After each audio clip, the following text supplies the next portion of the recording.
15 Genius Homestead tricks from the 1950s. Before the era of smart homes and high-tech gadgets, families in the 1950s lived by a different code.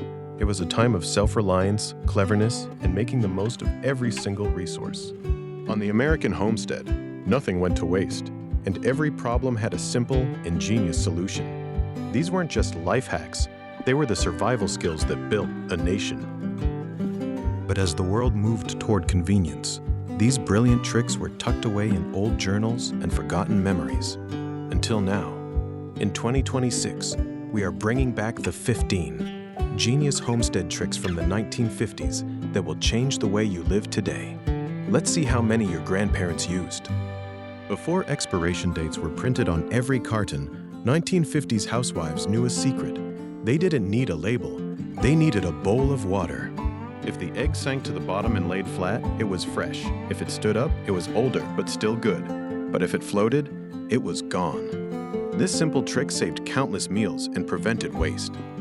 In the 50s, you didn't throw things away just because they got dull. When sewing scissors lost their edge, Grandma would grab a piece of aluminum foil.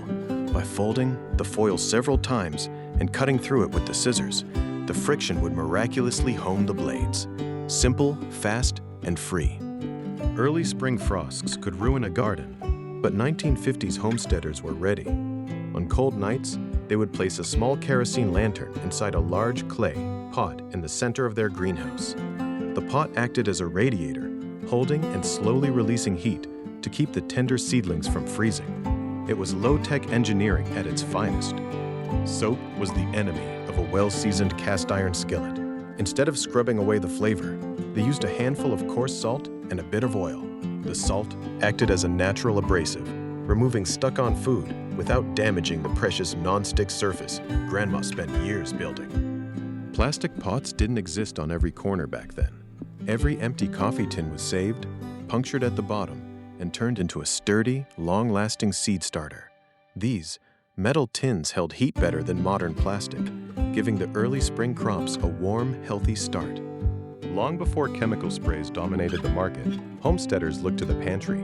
A simple mixture of white vinegar and a pinch of salt was the go-to for clearing garden paths. It was safe for the family dog, safe for the kids, and incredibly effective against unwanted weeds.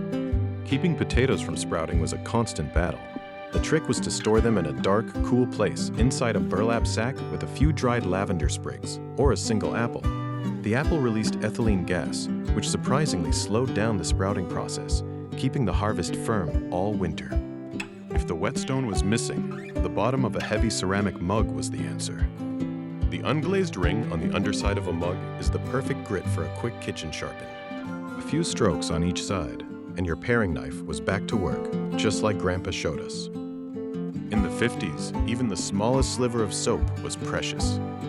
These scraps were gathered and stuffed into an old, clean cotton sock.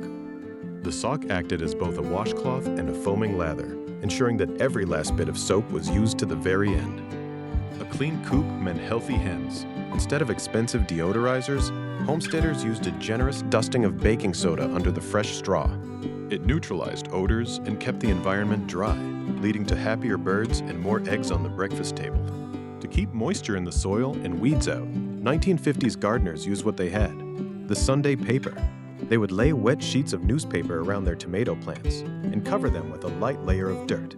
It was the original biodegradable weed barrier, long before the world knew what biodegradable meant. When the long day of farm work led to sore muscles, they didn't reach for a heating pad.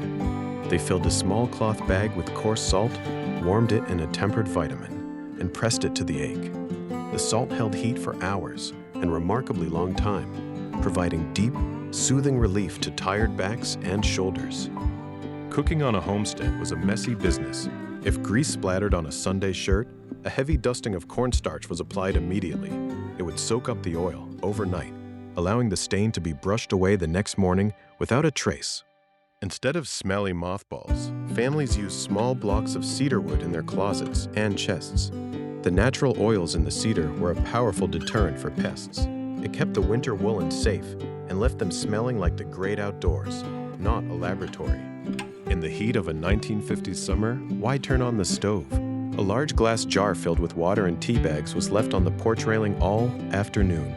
The gentle heat of the sun brewed a perfect, smooth tea that was never bitter. It was the taste of a slow, beautiful homestead afternoon. These 15 tricks are more than just clever ideas. They are a testament to a generation that knew how to look at what they had and make it work. They didn't need a store for everything. They had their hands and their minds. If you remember your parents or grandparents using any of these homestead secrets, or if you still use them today, tell us your story in the comments. We love keeping these traditions alive. And if you want to rediscover the roots of American self-reliance, subscribe to America Rooted and join our community. See you in the next one. Stay rooted.